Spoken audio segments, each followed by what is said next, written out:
Hello नमस्कार साथियों, मैं विजय आप सभी साथियों का एनएस शिक्षा परिवार में स्वागत करता हूं। कैसे हो साथियों? उम्मीद करता हूं बहुत ही शानदार होंगे और आपकी पढ़ाई और आपकी तैयारी बहुत अच्छे तरीके से चल रही होगी। पहला क्वेश्चन आपकी स्क्रीन पे बताएंगे क्या होगा इसका आंसर। और इससे पहले हम अगर आपको बता देना चाहते हैं कि अगर आप हमारे चैनल पर नए हैं तो चैनल को सब्सक्राइब करें, वीडियो को लाइक शेयर करें अपने दोस्तों के साथ। पहला क्वेश्चन है, ड वर्ण का उच्चारण स्थान क्या है? तालु है, दंत है, मुर्दा है, कंठ है। बताएंगे क्या होगा इसका आंसर। हम कंठ की बात करें साथी तो कंठ में क वर्ग के व्यंजन आते हैं। क वर्ग में क, ख, ग, घ, अंग है। उसके बाद साथी आ, ए, आ है। और उसके साथ साथी क्या आता है? विसर्ग। क्या आता है? विसर्ग। इसका अगर उच्चारण स्थान आपसे पूछा जाए तो आप क्या बताएंगे? कंठ से उच्चरित होते हैं। मूर्धा की बात करें तो साथी मूर्धा में त वर्ग के व्यंजन आते हैं। त वर्ग में त, थ, द, ध, ऐ हैं। इसके बाद री से ऋषि, र और श, र और श उच्छिद व्यंजन का ड और अढ़ आते हैं। इसका उच्चारण स्थान मूर्धा होता है। वहीं पे अगर आप दंत की बात करें साथी, दंत में आते हैं, दंत में साथी आते हैं प वर्ग। प वर्ग के व्यंजन आते हैं। उसके बाद ल, श, ल और श। नवीन विकसित की ध्वनि जो है ज, ये भी क्या होती है? दंत में आती है। तालव्य वर्ण की बात करें साथी तो इसमें च वर्ग के व्यंजन आते हैं। च वर्ग के व्यंजन आते हैं। च वर्ग के बाद य, श, ई और ई। ये क्या होता है? इसका उच्चारण स्थान क्या होता है? दंत तालु होता है। तो क्या होगा? अड़ साथी क वर्ग के अंतर्गत आता है और इसका आंसर हो जाएगा कंठ। याद रखेंगे। अगला क्वेश्चन है क्वेश्चन नंबर 2 आपकी स्क्रीन पे। निम्नलिखित में से कौन सा शब्द तद्भव नहीं है? काज है, कान है, आखर है, वायु है। बताएंगे तद्भव नहीं है, आपको बताना है कौन सा शब्द तद्भव नहीं है। तो इसका आंसर हो जाएगा ऑप्शन सी, वायु। साथी क्या है? ये तत्सम शब्द है। कैसा शब्द है? तत्सम शब्द है। और तत्सम शब्द जो होते हैं वो संस्कृत से ज्यों के त्यों आते हैं। संस्कृत का हिंदी रूपांतरण तद्भव कहलाता है। काज, काज का क्या हो जाएगा? कार्य। कार्य कैसा शब्द है? तत्सम हो जाएगा। कान का साथी क्या हो जाएगा? कर्ण हो जाएगा। आखर का साथी क्या हो जाएगा? अक्षर। आखर क्या हो जाएगा? अक्षर। तत्सम हो जाएगा। याद रखेंगे। अगला क्वेश्चन है क्वेश्चन नंबर 3 आपकी स्क्रीन पे। निम्न में से कौन सा शब्द यौगिक है, रूढ़ नहीं है? आपको बताना है यौगिक है, रूढ़ नहीं। यौगिक शब्द साथी जिसके दो खंड किए जा, जो दो खंड यानी दो टुकड़े किए जा सके, दो खंड होते हैं इनके। और वो भी कैसे? सार्थक होते हैं। दोनों खंड सार्थक में होते हैं। दोनों का अपना अलग अलग अर्थ होता है। इसका आंसर हो जाएगा सब्जी वाला। यहाँ पे सब्जी और वाला क्या हो जाएगा? दो अलग अलग शब्द हैं, सब्जी और वाला। और रूढ़ शब्द वैसे होते हैं जिनके टुकड़े नहीं किए जा, जिसमें साथी कान, नाक, पैर, पर, ये सब क्या है? पर, सब्जी, ये सब क्या है? रूढ़ शब्द हैं। तो इसका क्या आंसर हो जाएगा? ऑप्शन ए, सब्जी वाला। याद रखेंगे। अगला क्वेश्चन है क्वेश्चन नंबर 4 आपकी स्क्रीन पर। पुरुष परीक्षा किस कवि की रचना है? ज्योतिश्वर ठाकुर की है, गोरखनाथ की है, विद्यापति की है, आचार्य देवसेन की है। साथ ही पुरुष परीक्षा की बात करें तो यह विद्यापति जी की रचना है। किसकी है? विद्यापति जी की रचना है। इनकी अगर हम अवहट्ट भाषा में अवहट्ट अवहट्ट भाषा में इनकी एक रचना है। अवहट्ट भाषा की एक रचना पूछे तो क्या हो जाएगी? कीर्तिलता, कीर्तिलता और कीर्ति पताका। कीर्ति पताका किस भाषा में है? अवहट्ट भाषा में है। अगर हम मैथिली भाषा की बात करें, इनकी जो रचनाएं हैं मैथिली भाषा में, मैथिली भाषा में मैथिली भाषा में इनकी जो रचनाएं हैं वो पदावली आ जाएगी। पदावली। पदावली के बाद गोरक्ष विजय, गोरक्ष विजय क्या हो जाएगा? गोरक्ष विजय। ये क्या है साथी? एक नाटक है। गोरक्ष विजय क्या है? नाटक है। अन्य रचनाओं की अगर हम बात करें इनमें तो क्या आ जाएगा? भू परिक्रमा, भू परिक्रमा, लिखनावली, लिखनावली आज क्या है इनकी रचनाएं हैं। और परीक्षा गुरु के रचनाकार की बात करें तो विद्यापति भी हो जाएंगे।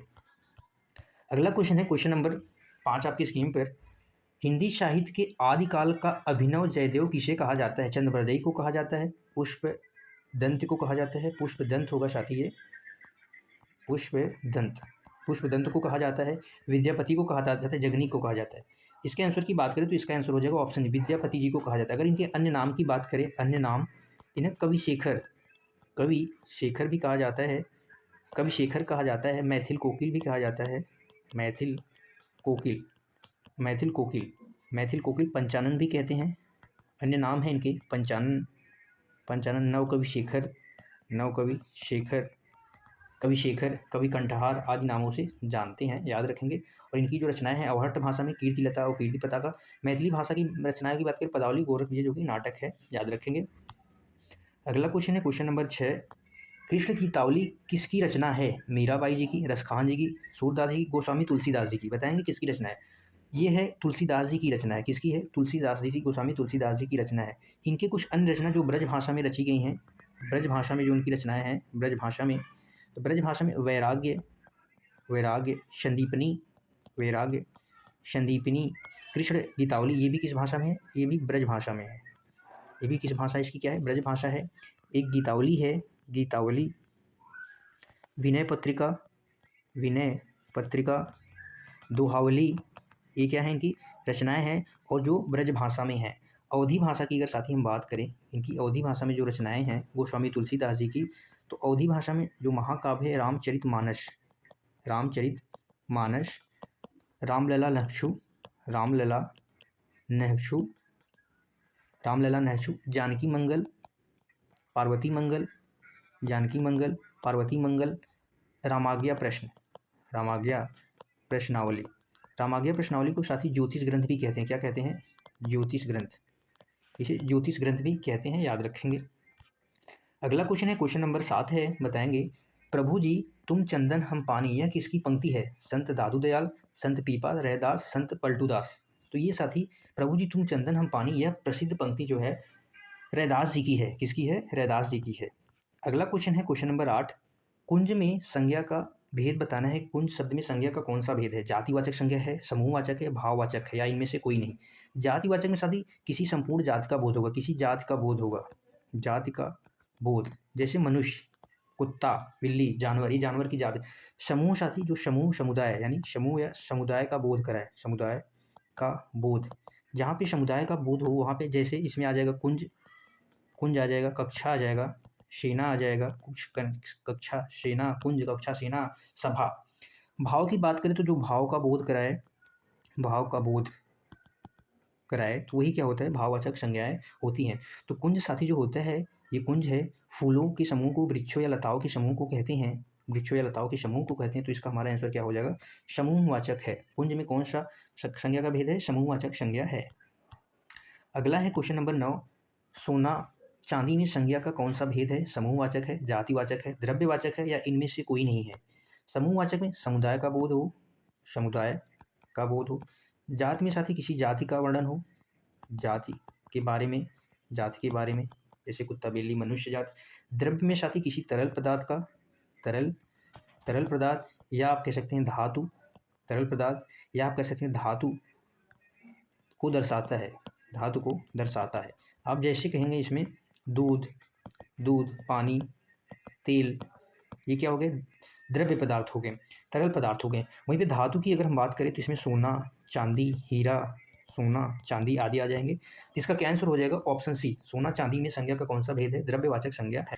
अगला क्वेश्चन बताएंगे, क्वेश्चन नंबर 10 है आपके स्क्रीन पे, कि यह दृश्य अति सुंदर है। इनमें अति बताना है। अति क्या है? संज्ञा है, प्रविशेषण है, विशेषण है, क्रिया है। संज्ञा साथी, संज्ञा, प्रविशेषण, विशेषण, क्रिया। संज्ञा किसी व्यक्ति, वस्तु, किसी व्यक्ति, वस्तु, स्थान के नाम का बोध कराते हैं। किसी व्यक्ति, वस्तु, स्थान के नाम का बोध कराते हैं। क्रिया साथी कार्य का होना दर्शाते हैं, कार्य के माध्यम, कार्य के माध्यम, क्रिया से कार्य के माध्यम का पता चलता है। विशेषण साथी क्या होते हैं? संज्ञा सर्वनाम की विशेषता बताते हैं, संज्ञा या सर्वनाम की विशेषता बताते हैं। विशेषण, प्रविशेषण, विशेषण की विशेषता बताते हैं, विशेषण की विशेषता बताते हैं, वही क्या होते हैं? प्रविशेषण होते हैं। तो साथ ही इसके आंसर की बात करें तो हम यहाँ पे आप देखेंगे सुंदर, सुंदर क्या है? ये विशेषण शब्द है, सुंदर ये क्या है? विशेषण शब्द है। और कैसा सुंदर? अति सुंदर, यानी ये विशेषण की भी विशेषता बता दी, इसलिए क्या हो जाएगा? प्रविशेषण हो जाएगा। अति क्या हो जाएगा? प्रविशेषण हो जाएगा। अगला क्वेश्चन, क्वेश्चन नंबर 11 है, निम्नलिखित में से कौन सा शब्द गुणवाचक विशेषण है? बहुत है, भारतीय है, पाँच है, या इनमें से कोई नहीं? अगर पाँच की बात करें तो ये संख्यावाचक विशेषण है। कैसा है साथी? संख्यावाचक विशेषण है। बहुत की बात करें तो परिणामवाचक विशेषण है। मात्रा, बहुत, बहुत लोग, अधिक, ये संख्या का बोध करा रहा है, बहुत। तो भारतीय क्या है? ये गुणवाचक विशेषण। भारतीय क्या है? क्योंकि भारतीय से, ये भारतीय क्या है? भारतीय संस्कृत, जैसे हम कह सकते हैं भारतीय संस्कृत, भारतीय नागरिक, भारतीय नागरिक, यानी ये संस्कृत का गुण बता रहा है। नागरिक कैसा है? भारतीय है, और ये क्या है? गुण है, गुणवाचक विशेषण हो जाएगा। अगला क्वेश्चन, क्वेश्चन नंबर 12 आपकी स्क्रीन पे है, आपका बहुवचन होगा, हम होगा, आप लोग होगा, वे होंगे, इनमें से कोई नहीं होगा। साथ ही अगर हम बात करें मैं का बहुवचन रूप क्या होता है? मैं का बहुवचन, मैं का बहुवचन रूप क्या होता है? हम होता है। और वहीं पे अगर आपसे यह का बहुवचन पूछा जाए, यह का बहुवचन, यह का बहुवचन, यह का बहुवचन पूछा जाए तो क्या हो जाएगा? वे हो जाएंगे। वैसे ही साथी अगर आपका बहुवचन पूछा जाए, आपका, तो क्या हो जाएंगे? आप लोग, क्या हो जाएंगे? आप लोग। तो इसका राइट आंसर बी हो जाएगा। आज के लिए बस इतना ही साथी। बताएंगे क्लास कैसी लगी। क्लास अच्छी लगी हो तो क्लास को लाइक शेयर जरूर करें अपने दोस्तों के साथ। कल मिलते हैं एक शानदार जानदार क्लास में। तब तक के लिए bye bye. Thank you so much. खुश रहिए, मस्त रहिए, पढ़ते रहिए। जय हिंद।